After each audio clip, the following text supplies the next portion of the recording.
রমজান মাসে কোন আমল বেশি বেশি করা উচিত? রমজান মাস ইবাদতের বসন্তকাল। এ মাসে নেক আমলের সওয়াব বহু গুণ বাড়িয়ে দেওয়া হয়, তাই কিছু বিশেষ আমল বেশি বেশি করা উচিত। ১. কুরআন তিলাওয়াত। ২. বেশি বেশি নফল নামাজ। ফরজ নামাজের পাশাপাশি তাহাজ্জুদ, ইশরাক, চাশতো ইত্যাদি নফল নামাজ পড়া, বিশেষ করে তারাবি নামাজ আদায় করা সুন্নত। ৩. দোয়া ও ইস্তেগফার।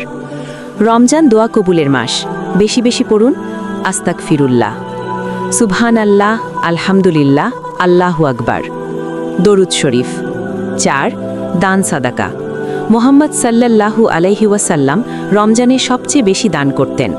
গরিব মিসকিনকে সাহায্য করা, ইফতার করানো, এসব আমলের সওয়াব অনেক বেশি। ৫. লাইলাতুল কদর অনুসন্ধান। রমজানের শেষ দশকে ইবাদাতে বেশি মনোযোগ দেওয়া উচিত। ৬. আত্মশুদ্ধি ও গুনাহ থেকে বেঁচে থাকা। শুধু রোজা রাখা নয়, চোখ, কান, জিহ্বা সবকিছু রোজা রাখা জরুরি। মিথ্যা, গীবত, ঝগড়া থেকে দূরে থাকা উচিত।